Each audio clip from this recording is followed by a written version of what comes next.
Hi guys, and welcome back to day 9 of Inktober. So I did actually get this done yesterday on the 9th, but it was just too late to upload a video. So what I'm going to do is I'm going to allow myself to be one day off, and that way I'll be able to get the video edited and uploaded and everything for you guys at a consistent time much earlier in the day. But yeah, this is what I did yesterday. You can follow me on Instagram. There's a link in the description for daily updates, and I'll still be doing daily videos. I'll just be one video off from now on.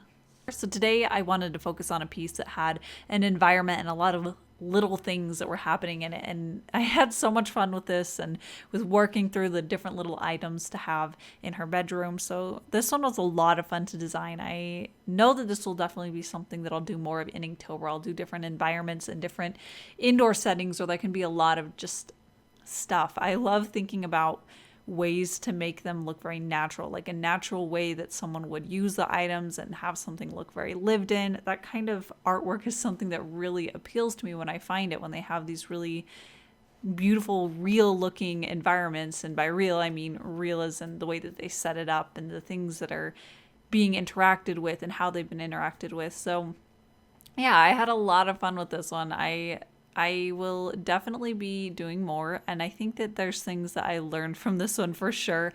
There were a lot of items on the shelf on the back, and in the future I would like to spend a little bit more time on making sure that they were well designed.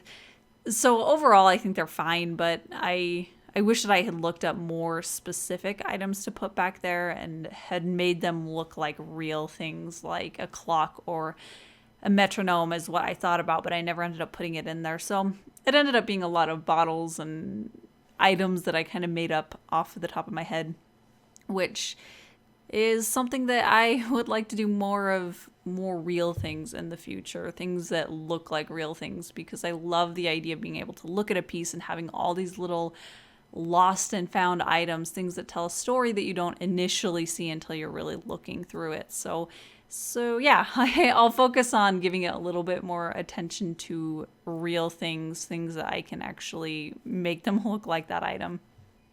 So for the values for this one, they are particularly important because there's so many objects happening and so many layers that are layered upon each other that I needed to be able to use the values so that I can really distinguish one from the next. So when you're looking at it where it's just the line work, you can clearly see that everything is hard to distinguish, especially from farther away. So I wanted to make sure that the values were really doing what they need to as far as making sure that it's just as readable as possible. And that was actually a really pleasant step for this one particularly, is going in with the values and being able to see different things starting to pop out the way that I had imagined it when I was drawing it. And it's always rewarding to be able to start seeing things come a little bit more to life. And the values really definitely helped with this one.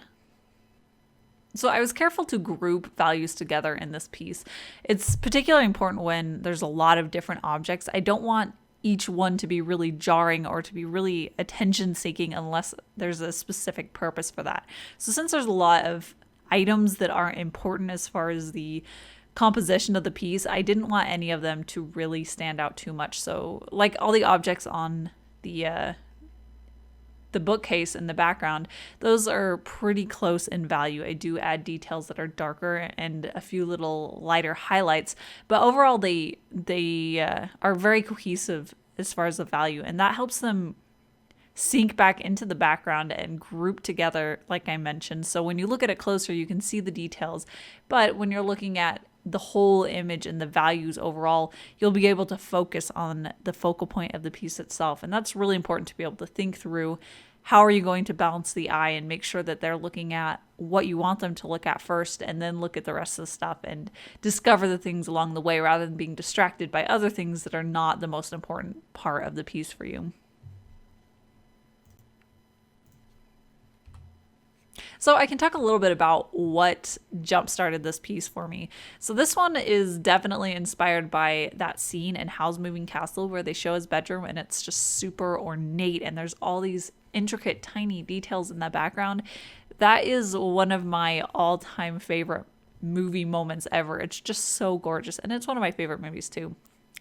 But I was looking through Pinterest looking for image ideas, and one of those popped up, and it just seemed like a really fun thing to do to create a magical bedroom. I would definitely like to try this kind of a prompt out again, because there's just so many amazing things that you can put in that kind of a prompt. So I think I'd really love to do a full colored piece that has lots of magical details into it. So I think that'll be a lot of fun, especially thinking about the kind of person that would live in that bedroom and what kind of things they would collect. So there's just so many variations of a magical bedroom that you could create. So yeah, I had a lot of fun with this one.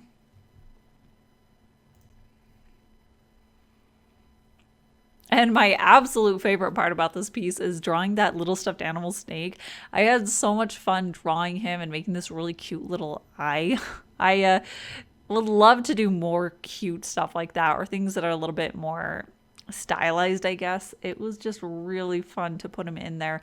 It's actually a reference. Well, maybe reference isn't the right word. I had this amazing snake toy as a kid. My mom made it for me, and it was like 6 feet long. It was this pink snake, and she had little googly eyes, and in the tail there was this can that she had put this beans in it, I think. So when you shook the tail, it would rattle like a rattlesnake. And that was one of my all-time favorite things I have ever had, ever, honestly. And so I wanted to show that in this piece, just a little snake stuffed animal to remember that amazing gift that I had. But yeah, it was super fun to draw. It kind of makes me want to draw more cute things or find ways to incorporate them into my pieces like this one. And I'd love to find some more movies to get more inspiration from for really magical type environments. Let me know if you have any suggestions. I always forget what's in movies. I don't have a really good memory as far as that. So I'd love some recommendations as far as things that are really visually interesting for environments.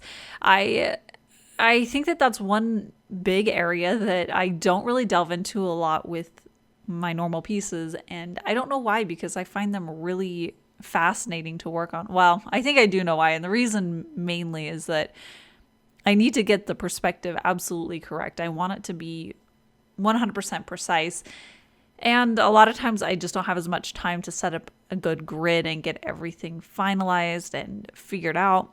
And honestly, that just comes down to me needing to prioritize a certain amount of time to doing pieces like this, to doing things that take a little bit more time, but ultimately the reward is something that I enjoy more. So this is a good reminder that there are a lot of skills that I kind of breeze past and I don't use, but I should get back in touch with them.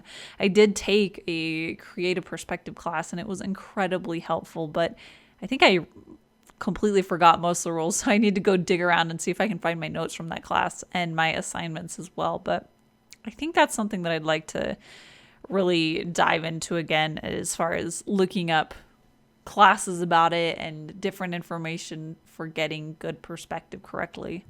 And for this one, I did end up doing a perspective grid in Photoshop.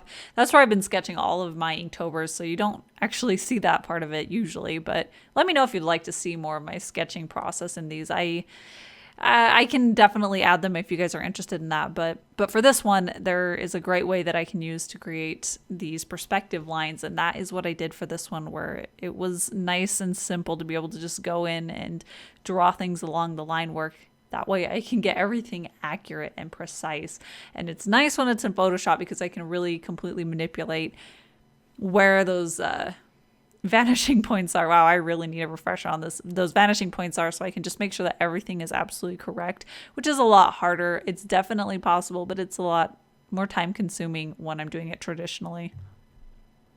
And then comes just the final detailing with my white gel pen. There's actually one spot in the eye on her bed that I put a highlight and actually didn't like it placement, and I liked what was happening behind it.